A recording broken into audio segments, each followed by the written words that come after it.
I got my first trail camera when I was 10 years old. It took 8 D-cell batteries and had a roll of film. And I set it up on a dead cow to see what would come in on it. I was so excited to take that roll of film to town, get them developed. And when I got my photos back, it was mostly just blurry photos of ravens and magpies.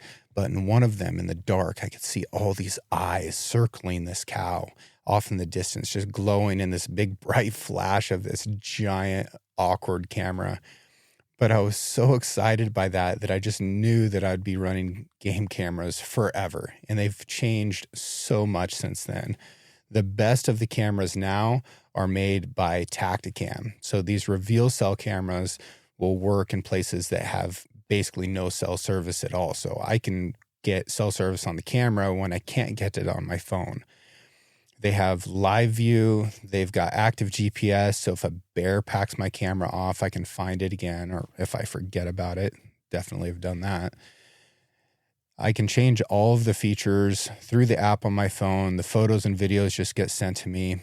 And ultimately, this makes me a better hunting guide because I can monitor a really wide area without going in there and disturbing the wildlife in that area, right? I'm just getting the intel back and making decisions based off of what I'm seeing on those cameras. If you want to learn more about Reveal, go to www.tacticam.com and check out their newest camera. That's the Ultra. That's the one that I'm using right now. And it's, simply put, the easiest and best trail camera that I've ever used. So go check it out.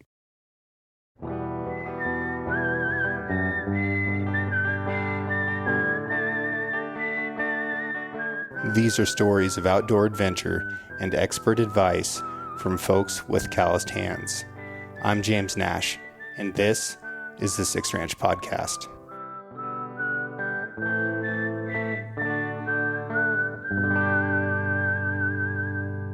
It's going to be okay. I don't know if it is.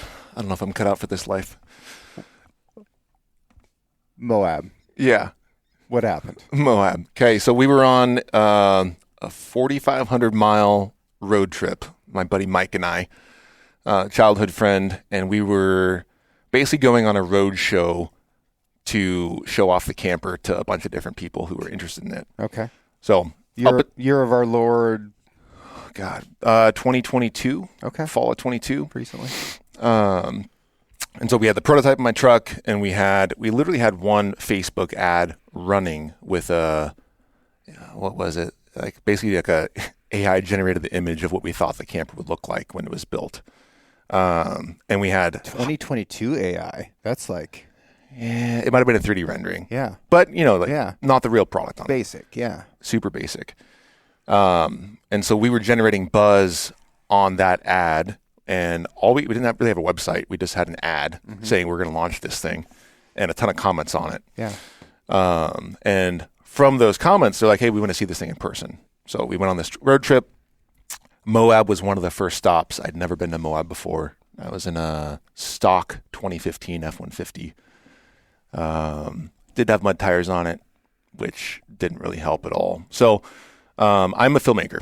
So I come from a filmmaking background, had a company for 12 years doing filmmaking accessories. And I don't know about you, but like I get anxious when the sun's going down. It's all about light. Like filmmaking is all about just getting like golden hour. Perfect. Yeah.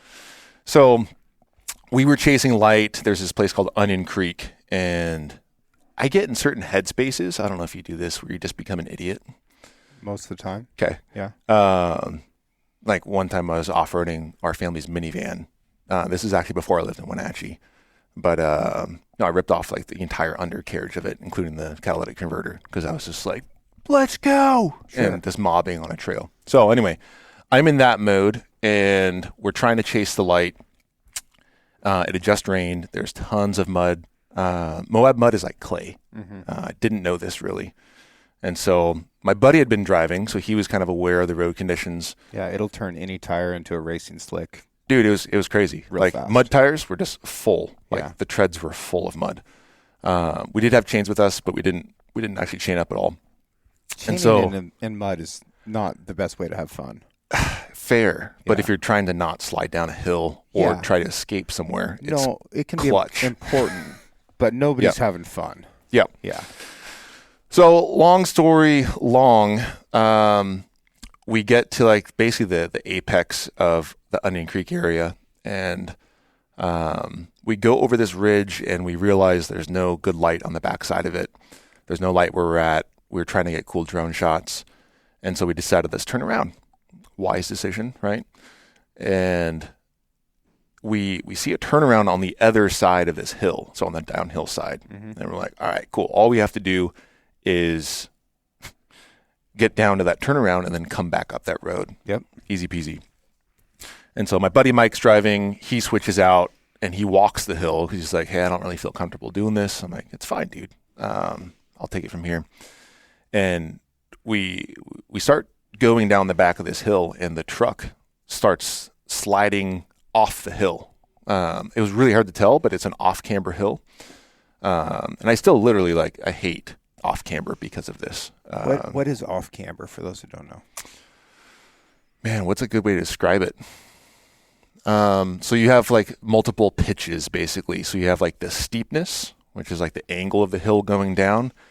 And then let's say the road is actually not level side to side. So if you're sitting in your truck would be canted to the right. Okay, like the corner of a racetrack almost. If that were you have a way better analogy. If that were also going downhill. Yes. Yeah. Okay. Yes, exactly. So your truck is like sliding off to the left, kind of deal. So in this case, it's off to the right, sliding off to the right, and it's not really a cliff. If I would have gone off it, I would have rolled, and the trip would have been over. Rolled a few times, hopefully be fine. I don't know. I haven't ever done that in a vehicle. Great. Hopefully never. Let's keep that going. Yeah, right. And so first instinct is literally just pin the throttle, wheel hard to the left, which puts my nose into the mud, and I basically just slide down like strafing, all the way down, like, I don't know, 50 to 75 yards, like several hundred feet. You're very much hoping that like your wheels don't catch on a rock or something. And it was muddy enough. I don't think that was a concern, but it could have been. You could flip. So we get to the bottom of this, to the turnaround actually, and we're like, dude, we had this is why I really wanted to have a winch on my truck on my new build, because I had it come along with me. We had multiple traction boards. We had chains. We were fairly prepared for this. Yeah. But on the hillside, there's no tree or anything to attach recovery gear to. And so if you wanted to self-recover, God, we'd almost have to build our own anchors, which I didn't have gear to build anchors to hold a car.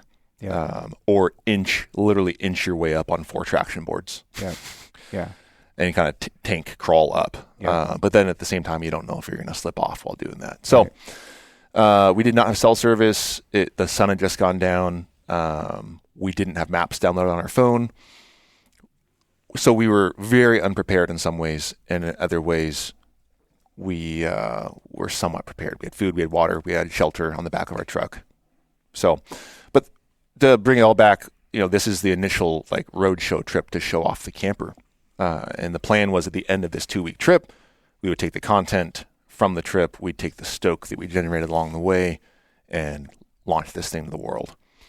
And so this could have been like, all right, cool, like trips DOA on the beginning. And so there's literally one way the trail goes. We don't know where it goes, and so we put tire chains on and start going on what ended up being a 30-mile loop. That slide would have been one of just many pretty gnarly off-road obstacles to get through. We were going through several feet of snow where nobody had been through yet. There weren't any ruts. This was not a well-traveled trail. And so... Sounds like wet snow as well. Yeah, wet and pretty gnarly where this is all BLM land. And once you get up, so we basically climbed to about 8,000 feet elevation, and it was pitch black. There was no moon out. And so we get out of the truck where it was on a flat, where we didn't have to have, talk about white knuckling. Like, I had the throttle pinned most of the time on this trip to be able to, because we're just going up through mud and then through snow. And my buddy's just sitting there helplessly in the passenger seat, right? Like praying, like, can we get through this thing? And so at one point we get our phones out and we do long exposure mode to see, like, we don't know what's over here in this black, like right off the edge of the road. That's clever. Yeah. And I still have the photos from them, but we're basically on the top of this giant mesa, and there's like a 2,000-foot cliff off to the right. Mm-hmm. So another couple hours of that. I think by 1 a.m. we kind of figured like, dude, we're making it. We're not stuck. We haven't slid off anywhere. This is nice. Chains saved us, honestly. I highly recommend tire chains. But I was worried about coming back down through elevation and getting into more mud, because the mud was honestly worse than the snow. Yeah. But all of a sudden, literally the snow turned to dry pavement. It's like they had an area that they plowed to, Yep. and that was it. And the nightmare was over. Nice. And we got out. Nice. So very gnarly trip. But I'm sure to some people, that story is like, dude, that's like a normal day of overlanding for them. To me, I'm a fairly novice overlander, like we had talked about. Would you say like a advanced mediocrity? What was your aggressively mediocre? Aggressively mediocre. That's me in a lot of things. Yeah. I have a lot of interests, and I'm more of an adventurer than an off-roader. Like I like getting to places. Like my truck is a means for me to be able to do the things I love. Mm-hmm. The off-roading is not necessarily the end, right? Yeah. So that's cool. And dude, I think that type 2 fun that is not, it's not the plan. Like you're trying to go get specific light conditions. Yeah. You know, you're at the most, I guess, cumbersome and oftentimes exciting phase of building a business, and you just want things to go well, right? But when you look back on it, it's awesome, and that's something that's super memorable. And I often find that those dramas and misadventures, like that becomes the foundation. It's not what you planned, it's not what you hoped for, but it makes you stronger as you move forward through it. And yeah, having to chain up in the mud and sliding downhill sideways, getting lost in steep places at night when you're tired and stressed out, like that is a lot. And I think even if people have a bunch of those experiences, they're still going to acknowledge that, yeah, that's an adventure. It's fun. Yeah. It's fun if it works out. Yep.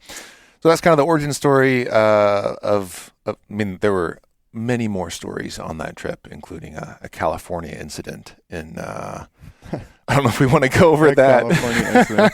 Well, I want to back up a little bit. Yeah, go ahead, man. I heard that you were on a hunting trip and came back and your gear had been like sawzalled off of your vehicle. Yeah. That's wild. Tell me what happened there. Yeah. So this is before we started building campers. I had a rooftop tent on just a little Thule bed rack. I used that probably for 5 years. Like the time I had young kids, and we'd just go out. Like I call myself the master of like the 24-hour adventure. Mm-hmm. Just go take my kid out and experience nature with them. Yeah. It was awesome.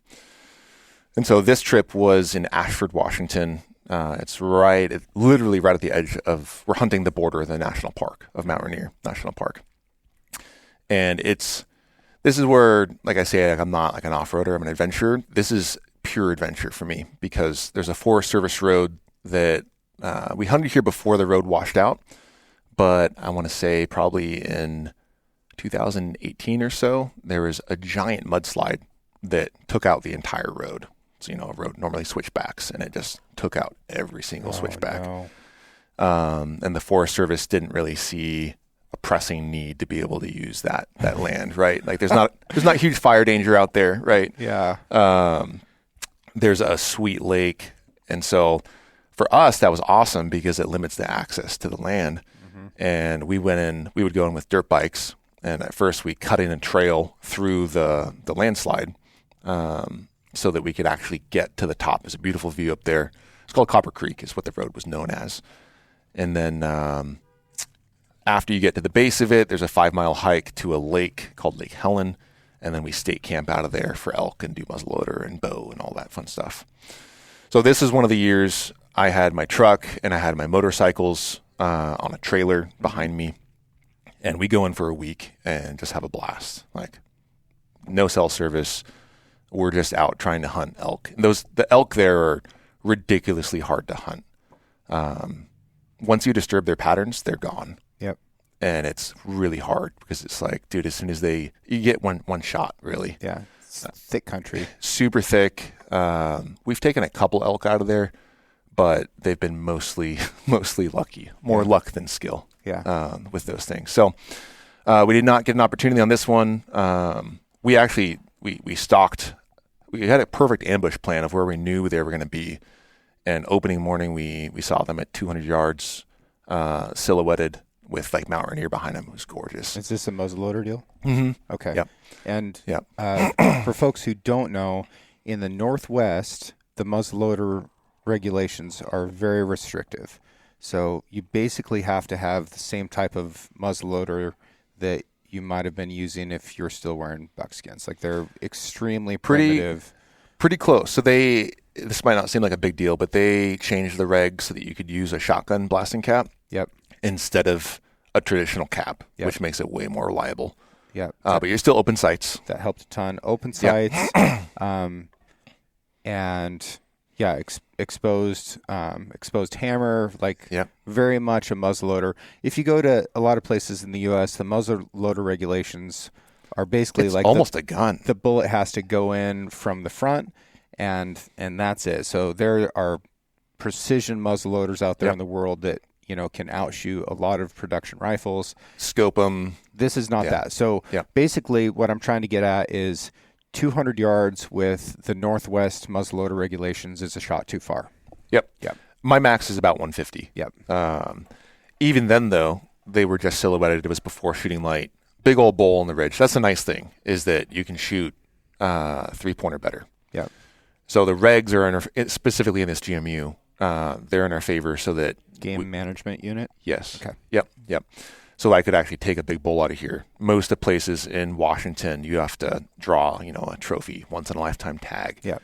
To be able to get Spike only throughout a lot Yep. of the state. Yeah.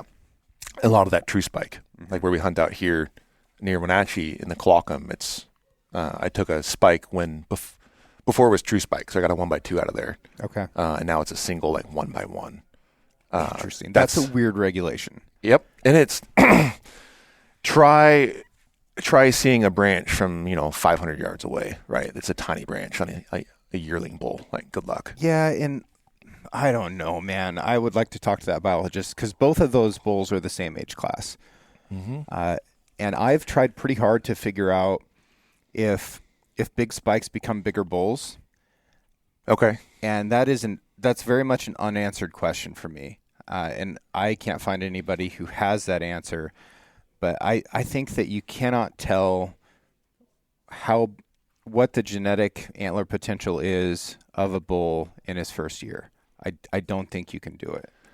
I wonder if they limit it just based on they're trying to have less animals harvested out of an area. Because that area is so populated by people. If you had... Oh, interesting. It's just like it's all road hunting. It's just like a further restriction. Yes. I think it's that. Well, there's a bunch of old dudes in quads up there, right? It's that style of hunting. That would certainly make sense. Yeah. Okay. Well, I mean, dude, I'm seeing this in my mind. Like Mount Rainier, incredibly iconic mountain, monster volcano. How tall is that thing? It's 14.4. 14.4. Hugely tall volcano. Yeah. To climb Mount Rainier is a technical climb. Yep. Do you need a guide? You have to have a permit. No. I climbed it once with a friend. We just followed and then passed RMI. So our whole plan was like, dude, RMI is slow. What's RMI? RMI is one of the main guides that guide people up there. Rainier Mountain. What is it? Rainier Mountaineering Incorporated, something like that. Okay. I'm probably wrong. But Rainier has like crevasses and like people die on Rainier. Like it's a real deal mountain. It's not like you're gonna trot up to the top of that thing with your Camelback and take a picture of you with your shirt off and your arms spread out to the side facing away from the camera. No. We'll get back to the whole rooftop tent getting stolen and elk hunting, but a hilarious story from Rainier. So there's something called there's kind of multiple stages on it. You get up to base camp, which is around 10,000 feet. Mm-hmm. Really chill. They have a public structure up there. So if you don't bring a tent, you can just go up and hang out in the shelter. Do you drive to base camp, or is that? No, you drive to Paradise. It's about 5,200 feet elevation. Okay, so you've already come up 5 grams just to get to base camp. Yep. Yep. Bunch of snowfields. Yep. It's 5,000 feet, 5 miles essentially. So not a crazy hike. That's a little crazy. Is it? Yeah, I mean, it's a lot of elevation for a day. A 1-to-1. Yeah. I usually treat every 1,000 feet vertical like it's another mile. That's fair. Yeah. In about an hour. Yeah. You know, it's like if you're going at that pace, it's not bad. Yeah. So treat that like a 10-mile hike that's challenging. Fair. Would be a good way to look at Fair. that.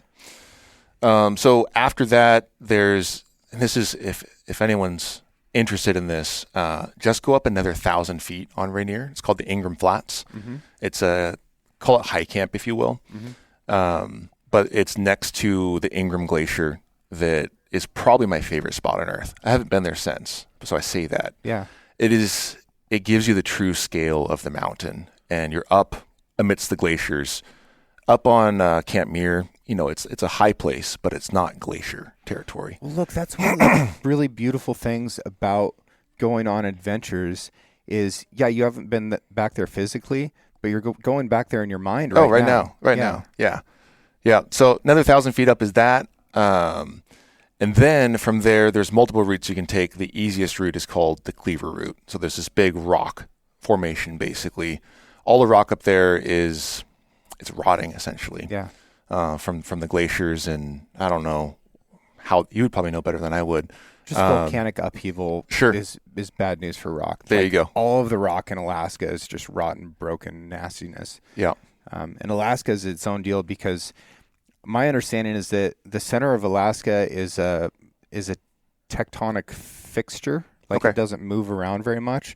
So most of what is Alaska are tectonic islands that have crashed into that fixed point. Really? Which is why all of the rock around it is fractured. Like you go to the Brooks Range, the Alaska Range, any of that is just talus, broken shale because it's all just getting crashed into this central fixed point of Alaska. I had no idea. Yeah, that's crazy. That's what I hear, anyways. I think that's what you know. Okay. So the Cleaver, though, the funny story is I want to say it's about 2,000 feet of elevation up on the Cleaver. Could be wrong. It's been a while. But there is a rope, a safety rope. Well, you think it's a safety rope. That a relatively safe rope. You think there's a rope attached to the rock, and every so often there's a carabiner that's clipped in, and so you're like, cool, you're roped off with your buddy, but then you're also tying into this safety rope as it is on my left hand side as we go up, basically, and we get most of the way up the Cleaver, and the end of that rope goes through a carabiner, and that's it. And then the rope ends. Okay. And so it's literally tied to nothing. So on our right, imagine another several, not even joking, like it's very exposed up there. Several thousand feet. Like you fall, good luck. Like your buddy's not going to arrest you. A lot of exposure on a lot of parts of that. And the rope that we were banking on saving us in case we slipped was not tied to anything at the top. Lovely. Very lovely. So it's, you ask, hey, do you need a guide? Yeah, you probably should have a guide. Yeah. We had trained in crevasse rescue, self-arrest, like all kind of like glacier travel stuff, roping up. But at the end of the day, we had no idea what we're doing. Yeah. Had great weather, no wind. Still going to send it. We sent it. We passed RMI after the Cleaver because they were super slow. And we got to the top before sunrise. And so literally just took a nap on the summit. My buddy had food poisoning, so he was doing his business in one of the steam vents.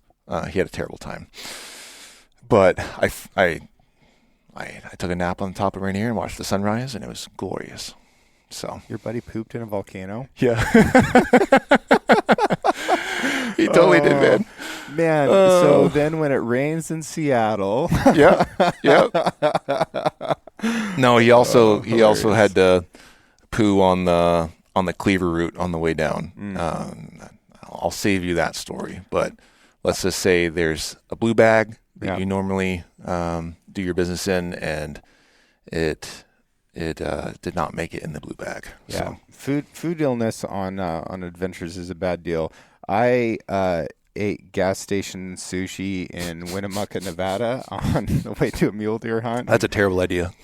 Yeah, you know what? You're right. My daughter did the same thing, and she hates sushi now. That was like our thing. I still love sushi. Nevada, I don't think is the right place. And it was not a great experience, but although it did provide quite a bit of comic relief for my buddy. Oh God, that's Anyways, terrible. Let's let's come back off the mountain and talk about these elk that are standing at 200 yards. Yeah. Not much of a story left here. They were exactly where we thought they would be. We made a really clean approach. We had basically been there for 2-3 hours. Like we just went up in the middle of the night, set our alarm, and slept on the side of the mountain. And they were literally on the point right before daybreak, and they walked away. And the backside of this mountain, this point that we hunt, goes straight into national park. Mm-hmm. And so they dip in and out of national park. Yep. And we didn't see them for the rest of the week. Yeah. We saw one cow like 4 days later. Yeah. And that was still at the edge. It was like 160, 170, and I didn't have a great shot. So it was like, let's not. Good call. Thank you for doing that. Yeah. Well, dude, especially muzzleloader. Like precision rifle is a different game. Muzzleloader, though, yeah. Even like regardless of what it is, right? It could be the Abrams M1A1 main battle tank.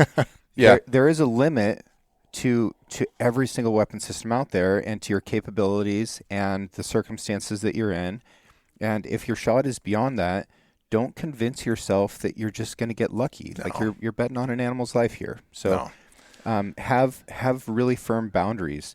And it is hard. It is hard to have this thing that you've worked so hard for, this opportunity, and it's right there. And it's so easy to convince yourself like, maybe it'll just work out. But if you establish these boundaries in your mind, and it is binary, right? So like when I was water buffalo hunting in Australia last year, I'm a competent shot with a bow, and I can shoot plenty of distance. But I said, for this animal, I am not going to take a shot over 30 yards. Simply not going to do it. That's close. And I got to 40 on so many stalks, but it's wide open. This is open country, and a lot of times the stalks are in situations where they can see you if they would look. So your movements have to be incredibly precise. You've got to, and you just have to really use timing and when the wind gusts are coming through, and very, very precision stalking. So I got to 40 over and over and over again. And am I capable of making a good shot at 40 yards? Absolutely. But I'd said in my mind, this is a big animal. It is potentially dangerous. And I want to make the best possible shot that I can. And I know that I can do that with greater success at 30 than I can at 40. And so can every other shooter in the world, right? Closer tends to be better to a point. Sure. So I set that boundary, and because of that, I ended up having a better experience because I got more stalks in, I got more interactions in, and then when I did finally seal the deal, I got into 25 yards, and that's so close. Made a great shot. And it was wonderful. It was a better experience for that. So all that to say, good on you for respecting your own boundaries. Yeah. I've taken a long uphill shot on a deer once, and it took a step, and I hit it in the hind quarter. Yeah. And it was terrible just listening to it. We didn't actually find it, but the sound it was making like just wrenched my heart. Yeah. I was like, this is terrible. Yeah. Sucks. No, things need to go down fast. Yeah. So. And time of flight's a real deal. So, if your projectile is in the air for a second, it doesn't take a second for an animal to move its body so that your shot is no longer going where it needed to. Yeah. All right. So exactly. At what point did you head back to your vehicle on this hunt? We'd been in probably 6-7 days. It was just the end of the trip. Yeah. We didn't expect anything of it. Our production manager, no, he actually wasn't with me on this trip. I was going to say, he's always thankful when we go elk hunting and don't get anything, because he's not actually a hunter. He just likes being out in the woods with us. So some of the guys were happy we didn't get anything because we're not, rucking a bunch of meat out. Mm-hmm. No, we come back to the trail, and there were multiple trucks parked at this trailhead. There were probably 5 or 6 trucks. And we noticed the first truck we come upon, all the tires are flat on it, and the windows are bashed out. And our heart kind of sinks a little bit. We're like, oh no, like this sucks for this guy. And then we're one of the last trucks in the line. And so the next truck, all the tires are slashed out, windows are busted, and we're like, this is going to be bad. Like, what's up with our rig? So we get to our rig, and thankfully my tires were not slashed. Multiple windows were busted, and then my rooftop tent was gone. So we looked at it, and they literally took a Sawzall. You could see like the red Milwaukee blade, on the uprights for the bed rack. And then my motorcycle trailer was gone as well. So we kind of assumed it's just a little utility trailer, right? With like wheel chocks on the front. But we assumed that they put the tent, it's perfect. They put the tent inside of the trailer. I didn't have a hitch lock or anything on it, right? And so they hooked it up to the truck and got out of there. Kind of ballsy at a hunting, like it's hunting season, right? Yeah. That you're going to go and vandalize all these hunters' vehicles and hope they don't come back while you're doing your business. But I had a muzzleloader in my back seat. That was gone. I had a bunch of nice whiskey. That was a mistake to leave it in my truck. So, that sucks. The silver lining though is that we could still get home. Yeah. So we put the motorcycles in the back of the truck because I didn't have a rooftop tent on it. You're just going back listening to the wind blow. Yep. Yep. But thankful at least that, hey, I can go home to my family tonight. So, but that kind of started a whole process of what do I do next? Yeah. Necessity is the mother of invention. It is. And I actually came up with, before the camper idea, I came up with a rack system that I was going to launch, to basically replace my rack. So they were similar to our kind of ethos at Lone Peak now, is that we have a lot of accessories. We have a lot of technology built into it. We have a lot of lighting. We have a lot of storage available. I basically made a rack that had all of that built in. And I guess this kind of, you want to jump to the origin story of camper stuff. You ready? So there is a awesome fly fishing river here called the Icicle. And a lot of times I'll go up there in the middle of winter and snowshoe or just drive my rig up there. And there's a rock that basically forms a cave where I feel like a freaking caveman out there. It's kind of cool. Where you're sheltered from, a blizzard, and I can build a fire, and the river's mostly frozen over in the middle of winter. And it's just like my spot to go just hang and kind of center myself, find the Lord, like I'm a Christian. And that is one place that I experience God out in nature. So I was out there just kind of like thinking about life, thinking about what to do next, because I'd been doing a camera accessories company for 12 years. And I'd moved over to Wenatchee, and I was actually thinking about starting a long-range precision company. That was what Lone Peak was supposed to be. So it was called Lone Peak Precision. Precision Pursued was like the tagline. And I came over here and kind of got led in a different place because of this. So sitting in my little caveman cave with my fire in the middle of a blizzard, I see somebody pull up. I can kind of see the road up above me, and I see a truck pull up with this kind of overhang above his cab, and it looks like a canopy, like a long extended canopy, and then he pops it up and climbs inside, and there's a tent up there. And I was like, oh man, that's better than a rack and a rooftop tent. Like, that's legit. He's getting out of this storm, but like he can stand up inside there. Yeah, it's crazy. He brought his cave with him. Yeah, I didn't have a cave yet. Yeah, that's a great way of looking at it. And so my mind, I'm a product guy. I'm a vision guy. my last company, my role is basically product and marketing, and then just trying to dream up the future, right? Listen to customers and just dream, and then execute with a team. And so my mind, I looked up that product and was like, all right, that's cool. I could see a lot of ways to make it better. It was fairly small. There's no tech built into it. From a comfort perspective, like I like lights, I like power. Like we talk about workflow a lot of like, how do you just do the normal things that you want to do? Like remove blockers in people's workflow. So that it's kind of funny because the ethos of my prior company as a filmmaking company, we would say that story comes first and gear is secondary. Gear should just kind of melt away into the background and let you focus on what you're doing. And so in the same way, that's the philosophy of Lone Peak, is that adventure comes first. And our gear is just kind of like a conduit for people to be able to go out and experience nature, experience creation, make these awesome memories, whether, maybe harrowing events, you look back on, you're like, oh, crazy. I'm glad we got through that, or just, time with the family. So all that to say, I had a lot of ideas on how to improve the product, and the next month my mind was just consumed. My wife was like, dude, you should just launch we had everything tooled up. We spent a bit of money on it, this rack system. And I was like, babe, I think we should wait and redesign this thing. And I see a potential. This is kind of, God, was this pre-COVID? I think this was pre-COVID. Mm-hmm. I have to get my timeline straight. I think it's pre-COVID, or like right maybe at the beginning of COVID, where that market started blowing up. The whole outdoor industry started blowing up. I love how COVID has become like an epoch in history. It really is. And I'm curious how long it will be.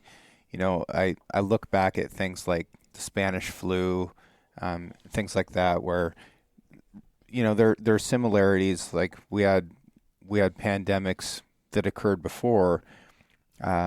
We don't really think about it with Spanish flu, even though that was much, much worse from a biological standpoint.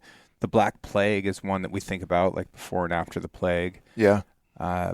But the economic implications of COVID were so significant in various ways that I feel like this one will be lasting, and there will be a before and after COVID,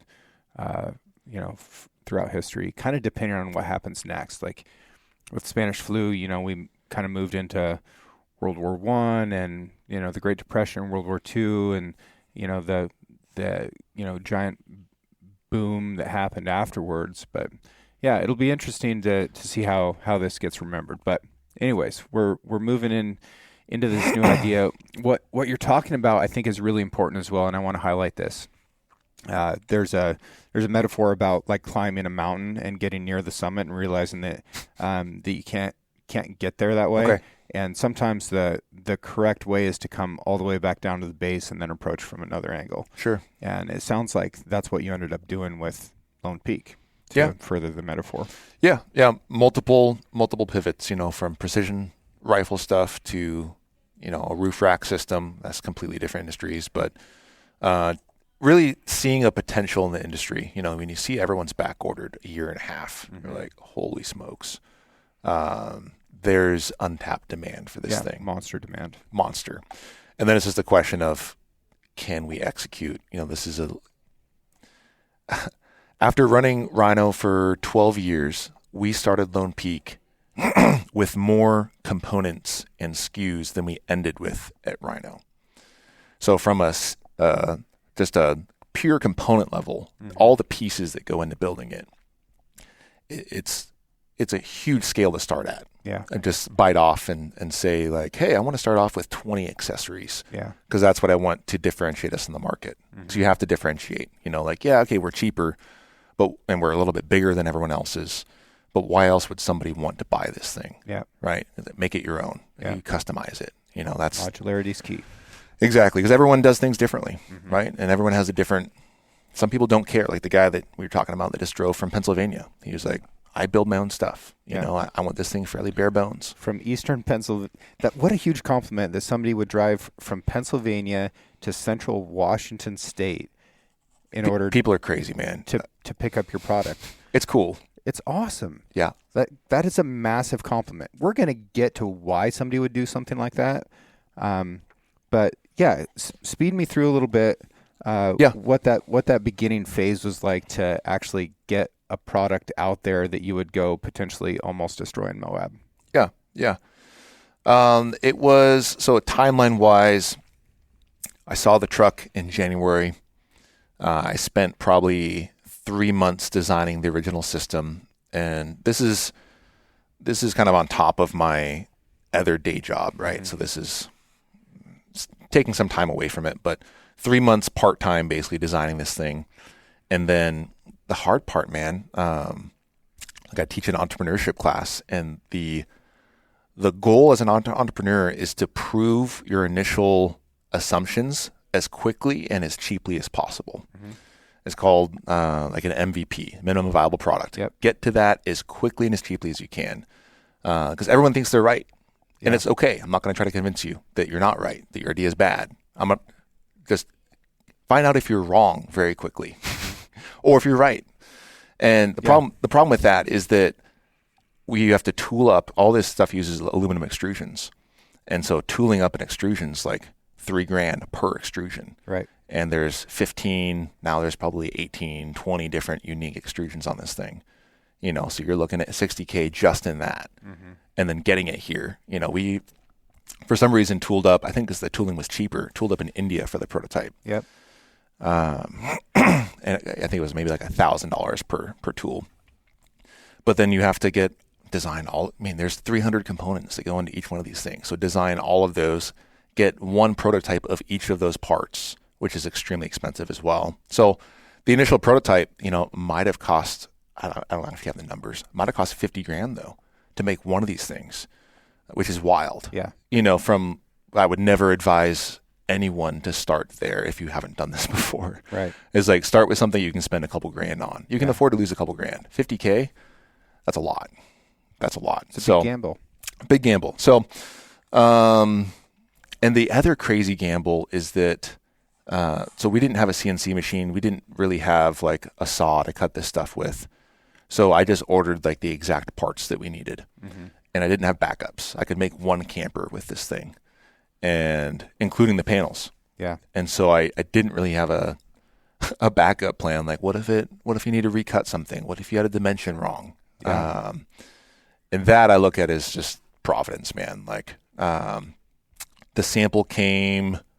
Here's the other thing is that my other company at this time, after COVID, our sales dropped the next year by 80%. Mm-hmm.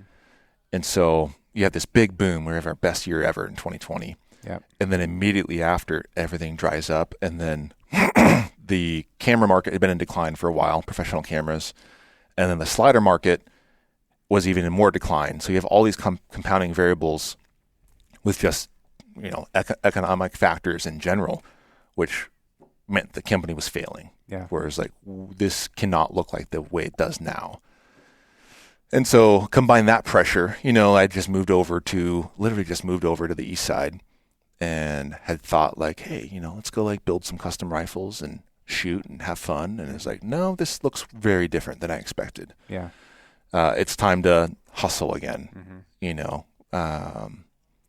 Which I think you always have to be willing to go back to that stage of like, and just starting over, right? Be willing to like, hey, let's roll the dice again. Let's give it a shot. Do I still, as an entrepreneur, it's kind of fun to be like, did I get lucky that first time with Rhino, or can I still do what I do, and like try to see the market and solve customers' needs. That's ultimately what we're doing, right? Just like see a need and meet it. So yeah, a lot of factors compounding, dealing with basically, we shut down Rhino on the west side of the state, because we had plenty of inventory built up, and we're like, let's try to move it over to the east side when we can. Hopefully when we start Lone Peak, we'll have a space that we can restart it, mm-hmm. and still do customer support. But I literally laid off my entire team. Yeah. I don't think anyone knows this, that it was September of 2022. That's when, right before I did the trip, we laid off the entire team and put everything in storage. That must have gutted you. Dude, it was brutal. It was like 12 years of running this thing. And it's like, yeah, it was brutal. It was brutal. So all the parts come in and we get them. I bring them over to my house on the east side of the state. And it's basically a race of like, I need to build this thing to like feed my family. Yeah. Right. I can't rely on my other business. You know, there's still bank debt from that I'm servicing. You know, you still have these obligations. Yeah. You'd burned the boats. Yes. And so like this thing, like, all right, for better, for worse, let's give it a shot. So over a month, I started posting, you know, Instagram lives all the time and just letting people know like, hey, look at the hinge that works. Yeah. But that was actually after, so the original hinge, the hole for the hinge to go into was made too small, so the hinge wouldn't fit. And so I had to go to a local machine shop and make a custom reamer that would go 5.5 feet to be able to remount the C channel for the actual hinge to fit in the main body of the camper, or the whole thing wouldn't work. Not an easy thing to do. No, brutal. Because my wife actually helped me out, where we would stick the reamer in, and she would be levering it with like a piece of steel to keep it in the channel, as I was just working with, you know, crappy Ryobi drill, you know, trying to get this thing. we had to go buy a quarter drill because it kept getting stuck. At one point, it seized up. And we're like, dude, can we even get this thing out? Right. So bash it out with a hammer, heat it up so everything expands, pull it out. So let's just say it was a month of just like engaging our community that we were starting to build. And at the same time, like, let's get this thing built. And I remember it was Halloween night that we actually put it on my truck. We had the whole thing built. Everything was working. And Halloween night, we got on my truck and just like looking at it. Like, I don't know if you have these moments where you're like, you just have this, I don't even know how to describe it. It was a big accomplishment. Let's just say that. Like, dude, it's here. It's on there. Like, we did it. That's stage one. Boom. Okay, we got a prototype. Yeah. It took forever. Yeah. And then it was, I called up my buddy on the west side, one of my good friends, Mike, and I was like, dude, I don't have anyone to go on this trip with me. It's going to be a 2-week-long trip where I need to go into all these different hot spots to show it off and to get content for our video when we're going to launch in 2 weeks, right when we get back. Mm-hmm. I'm trying to beat, whole thing was to try to beat a, what do you call it, Black Friday. Yep. It's a shopping season. Yep. People want to spend money. Yep. So I got to launch it before then. So Mike drove over and we left the next morning and literally didn't have a plan and just drove to Boise because that's where my brother lives. Drove to Boise and we're like, we'll make a plan on the way. Mm-hmm. And so then we formulated the whole plan to go to Utah and then to go to Moab. That key in the story there. Thankfully, we got out of Moab and went over to Denver next. Denver was super fun because we hadn't actually planned on, I don't know why, hadn't planned on a meetup there. Mm-hmm. And we posted on Instagram when we're doing a car wash. We're like, hey, we're going to be at the Monkey Shoulder, a little bar out there. Anyone who wants to come check out this thing, come look at it. And we had like 50 people show up. That's huge. Yeah. They were super interested in the prototype. And that's where we met it's a guy named Bud Loomis. So he had a similar wedge camper on his truck. And he was super interested in the Lone Peak. And he taught me all about diesel heaters. I was a pretty newbie to the whole industry. And so we had an ambassador program that we launched with this whole thing where we're trying to rely on a grassroots effort to spread what we're doing. Mm-hmm. Like, hey, we're a small family company. We have this vision of building this product, kind of rally people behind us and say, like, if you want to help make this thing work, spread the word. Yeah. Because at the end of the trip, when we got back, we basically launched a pre-order. So for my other company, we did a bunch of Kickstarter campaigns. Yep. And Golden Age of Kickstarter. It was. Yeah, we got in early on that. And it was a great way to generate seed capital for a company where you're like, I have an idea. I have zero experience in doing this. How about you give me 80% of what the product is worth? And my word is the only thing that will ensure that you get a product in exchange for your money like a year from now. Kind of crazy. So Kickstarter models, it's an amazing model to bootstrap people to get their feet underneath them. But we basically did our own Kickstarter campaign where we said, hey, for a week only is $1,000 off. So instead of $6,000, it's $5,000 for the base model. Put in your order and trust us that we'll build this thing.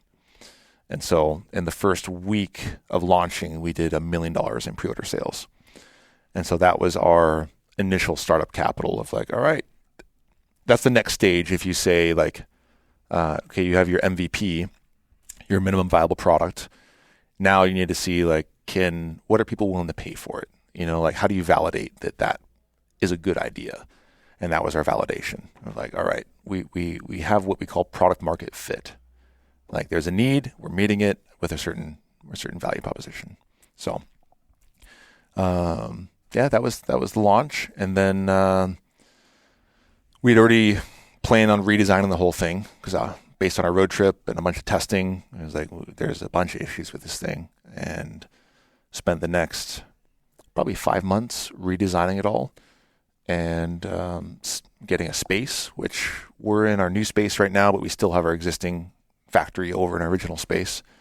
That was a godsend. Like there's no commercial real estate available in Wenatchee. It's kind of crazy. You would think there'd be more with it's a apple capital of the world. There's fruit packing warehouses everywhere, but there's not much infrastructure for business like warehousing. Mm-hmm. And so this space had just been built, and it's fully air conditioned, fully heated, beautiful lights. You know, it's not like an old fruit packing warehouse because that's all we were looking at. Like a steel shelter with like no heat was one of our options we looked at. So yeah, we got the lease, and then we originally thought that we were going to start shipping in June, and our first unit went out in October. So we had some delays in there, just supply chain stuff. It was a huge lift trying to get everything off the ground, and then production started slower than we thought. But dude, we have a great team. I think you've engaged with a lot of our people here. Yeah, and they're the best part of the company, man. Like they're super fun. You've got great people here. Yeah, and and I've talked about this before, but anytime that I decide that I'm going to do stuff for a company, I always try to show up at the end of the day, preferably at the end of the day, at the end of the work week, and I can tell everything about how a company treats its people by how people leave work at the end of the day. Interesting. Yeah. And people were still stoked yesterday afternoon. That's cool. I'd love to see that. If people can't wait to get out of there and they look beat down and tired, it's like, I don't know about this. Yeah. Right? Yeah. It's kind of a red flag, but no. That would have been the first year of executing. Yeah. So also, the third pancake is the best pancake. Yeah. So you had your initial build. You saw issues with that. Yep. You went into V1. Yep. Sold 1 million of those. Not quite. A few less. And now we are moving into a brand new chapter. Yeah. And here in an hour and 23 minutes, we're going to be putting V2 on my truck. Yep. That's pretty exciting. Yeah. Yeah, V2 is, so I look at there's different lenses to kind of tell the story through, but if you tell it through the lens of business lessons, like I was very young when I started my prior company. I had early success and I didn't know why. And that's like one of the worst things that can happen to a young man is to be successful and just think it was him. Not like, okay, we hit the timing perfectly, right? Like there's so many factors that line up to what is success or failure. And so I'm constantly trying to look back and look at chapters of my life and say like, what can I learn from that? How can I not repeat some of the same mistakes that I made? And one of the things at Rhino was like, we just didn't iterate fast enough. So whether it's product issues, whether it's trying to cost reduce, those are probably the two main things that V2 is like we did have product issues. I feel like we dealt with them with integrity and stood behind our customers, where I'd get on, make a YouTube video as soon as something would come out, and it's on the Facebook group and everyone's blowing up about it, and it's just like, well, here's what we're gonna do. Yeah. We're gonna acknowledge the issue, tell you exactly what we're going to do about it. And we haven't done this perfectly though. Like there's several things I'm like, damn, we could have done better, you know? And so V2 is kind of that culmination of like, hey, we're trying to streamline the product and we're trying to fix all those things. And then at the same time, keep innovating with new accessories and listening to people. You know, we have a side window. I personally would never use a side window in a camper, but the amount of people that have requested it is crazy. Dogs need to breathe. They need to breathe. My dog gets car sick and pukes everywhere, so she doesn't come in my car. Yeah. But we designed a custom latch and tooled up multiple die casting parts, super expensive, all so that we could have a side window for customers. And so I hope we keep that ethos. And it is interesting. Like, man, we have like 25 people now, and it's like, how do we keep that feel? Make sure people feel like part of what was originally there, of like a dude in his dream and people behind him, right? Well, for a lot of hunters, having a canopy and a rooftop tent is a huge catalyst, right? So say you're a bird hunter and you want to go out in the desert and hunt chukars, something like that. Like, if your dog is going to suffocate in a sealed-in camper on the way there, that's obviously a deal breaker, right? So having something that allows ventilation, like that's incredibly important. Having a camper that is lockable from the inside so that whoever's in it, if they're on a solo adventure, can feel comfortable and confident and safe is huge. Having a pass-through window so that you can go from the inside of your camper to the inside of your vehicle and take off if you need to is hugely important. Like that's an important thing for people to be able to do. If you can fit through the window. It's a small window. Are you calling me that? I'm saying you'd have to be, you'd have to be tiny to fit through that window. All right. Well, you can. I asked. I don't want to misconstrue. This morning, and they are all confident that they can do it. Yeah. You might need to host a competition. I guess technically, I just don't want your audience to think your forklift operator out there is hosed. Blaze is not. I'm sorry, Blaze. If you listen to this, you're not going to make it. The dude that I first gave a dozen donuts to this morning and was stoked out of his mind, he's not going to be the one who makes it. But he can also just like step out of the tent and fight the bear. I think so. Yeah. I think he'd be just fine. Yeah. So no, I mean, I'm just getting to that. I think it's cool that you're taking responsibility for the things that you didn't get right the first time. Yeah. Which nobody does, right? And looking to constantly improve, and you're not done yet, right? Like as this thing's rolling out, I know that there's things in your mind that like you're working on these next iterations. Like you're trying to, know yourself and seek self-improvement. Yeah. Yeah. Yeah. That's number one core value. Just own it. Yeah. Yeah, excellence in all things. Excellence in all things. Yeah. Number two is do right. Where like, we just like this is why there's so many things that have cost insane amounts of money financially for the company to do right by. Yeah. Like our power system, I originally sourced our own chargers, trying to make more money on them. Make a better margin. That's super important for a business. That's a lot of our model is like we make more money from accessories than the base camper. Yep. And it turns out that it would overcharge our battery. Okay. And when our battery would overcharge, it would send voltage spikes, which would turn off different accessories. And it was something that I didn't catch during testing, right? And so we replaced, I don't know, I'd have to ask Keisha, many, many, many of those power plates. And it's like, it's not even a second question. It's like, well, that sucks. Like I'll have to update our cash flow forecast. Yeah. But we're driven by those core values. That's how we. What are your other core values? Number 3 is move together. I, as an individual, this is one of my weaknesses where I'm kind of a solopreneur, if you will. I'll go run out ahead of everyone else and just like look around and be like, where is everyone? Because I put myself there. I tend to silo myself. And that's part of my role, but it shouldn't be all of my role, is being the vision bro that's just always constantly thinking about the future.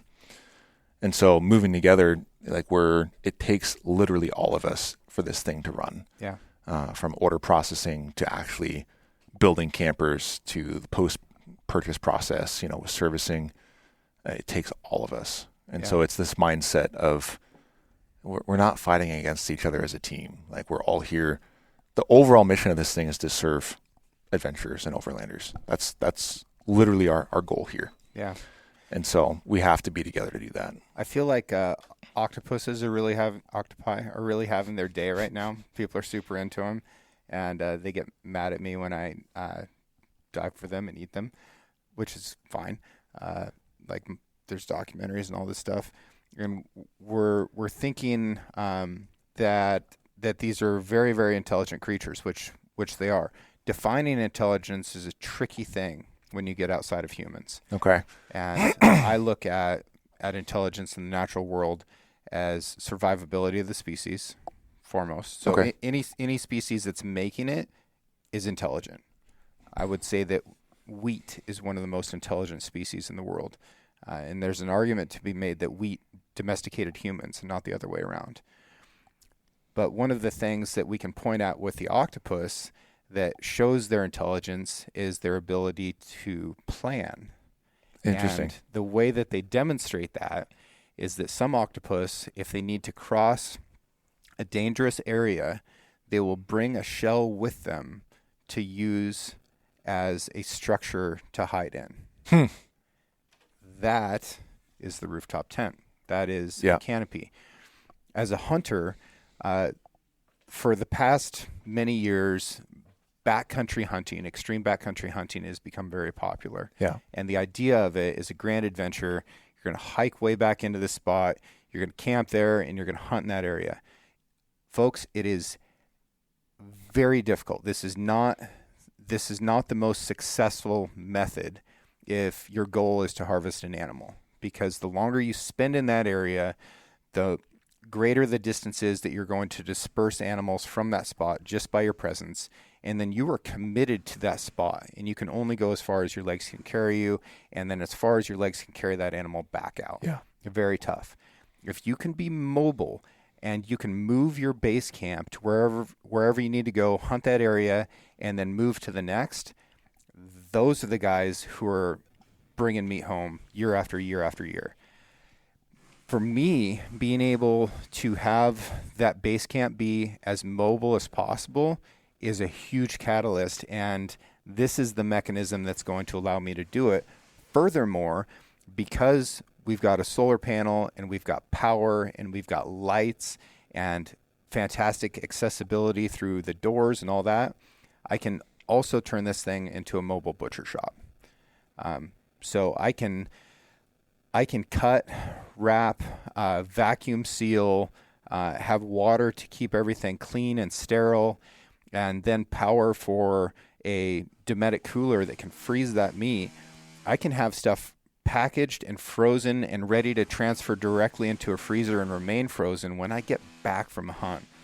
That is wild. That is an incredible capability. And then beyond that, to be able to move around as often as I need to and have everything like packaged up, tidy, and ready to go.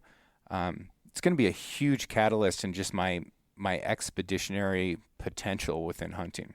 I'm so excited about that. I hadn't thought at all about butchering with the camper from that workflow. Actually having water, actually having power, you need a big old freezer in there. But it depends on what you're hunting. But well, if you've got, that's super cool. If you have a 100-liter Dometic, you can fit a packaged elk into that. Can you really? Yeah. Okay. Yeah. I guess you're not dealing with bone or anything. You're just cut and wrapped. That's cut, wrap, packaged. I don't know that for certainty because I haven't done it yet, but it's going to be really close. Okay. Yeah. Okay. Holy smokes. That's cool. Yeah. Yeah. What you're saying about base camp is exactly how we hunt a local area up here. We're a new spot every morning. Yeah. And that's the style of camper that we're building is very quick to set up and tear down. Mm-hmm. That's one of the biggest things. It's setup time. I'm lazy as all get out, man. When it comes to setting up camp. Yeah, you really strike me as a lazy person. I think everybody listening to this has probably clocked that as well. You get it though, right? Like there's just certain the things harder that somebody works, the lazier they think that they are. when it comes to camping, I hate setting up tents. I hate setting up camp. Nobody's right? having fun with fiberglass tent. There was a time in my life when we would camp and I would blow up 5 air mattresses for my family. And I was pissed by the end of it. Why your chest is as big as it is and just building up lung capacity? No, man. Like backpacking, because we backpack. And so like that's what we would use camping in a big old tent. And holy smokes, man. So I'm thankful. Like I just want to get out and be in nature as quickly as possible, but still have my camp with me, right? Yeah. I don't want to spend half my time setting up everything and getting pissed. I think it's cool. My perspective on all this is very different from yours because you're thinking about the product, you're thinking about the customer, you're thinking about your staff, where you've come from, where you're going, the structures, the business, all of that. Like you're very close to it. For me on the outside, I'm thinking about this tremendous gift that you've given people. And, you can think about the adventures that this has enabled you and your family to do, but think about the grand total of the adventures that you've enabled so many people to do and how meaningful that is. Like you and your folks here have created something that allow people a better quality of life, and they're able to go back and visit those memories in their mind and think about the next ones. Like that's a meaningful difference in the world. All right. It's a cool thing. I'll tell you a fun story related to that. Because I would say that would be, I call that heritage, right? This is something I didn't know until like probably 2 years ago. On my mom's side, my grandfather owned a sporting goods store in Portland, Oregon called Foster Sporting Goods in the 1950s. And he literally turned it from a bicycle repair shop into the world's largest self-service sporting goods store. So back in like the 40s and 50s, there weren't any stores to go to for hunting gear. There were catalogs that you ordered from, right? It was all mail order. And so he was the first basically Cabela style. Yeah. Built this thing. I went back and looked at newspaper clippings from the Oregonian, I think, and looked at his ads that he would run in these things. He had Loophole and all these different brands selling scopes, different ads for hunting season or fishing season. And then outside of that, to kind of tie into what I think our heritage here at Lone Peak is that he wrote, it was almost a dozen guidebooks for hunting and fishing in the Northwest. So he did California, he did Washington, Oregon. There were all fishing spots, boat ramps, guides, all these things. They were called what was it? Hellstrom's Guides. Henning Guides. That's what they were. Hellstrom is his last name, Henning Hellstrom. And I have a bunch in my safe at home. I bought them off eBay. They were still on there. Wow. And so I have, and just like the typography and like, he basically went around the beautiful books. But he went around to all these locations and traded advertising space in his fishing guide for guide services. So he'd go and explore all these places for free, essentially, stay at these awesome resorts. And, hey, trade you for an ad in my book. And so it's cool. I found this out right as we were starting this thing, that I feel like we're doing something very similar to what he's doing, where he's trying to empower people to get out and enjoy this space, right? And he's providing a service for people to do that. And at the same point, we're doing the same thing, right? Yeah. The more people interact with the natural world, the better they'll understand it, and the harder they'll fight to protect it. Mm-hmm. Yeah. Yep. That matters. Yeah. Yeah, I think the further that you remove yourself from nature, the worse off things get, the further away from reality you actually are, whether it's your food source, whether it's just people in general. Yeah. I think you can't spend your whole life on broom swept concrete. No.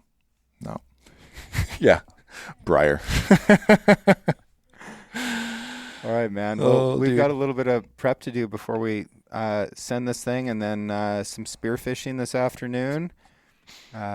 Just straight into Adventureland. It's going to be fun. I'm asking Mitchell to for our vlog that we do later to cut in the last time I went spearfishing, the video. Nice.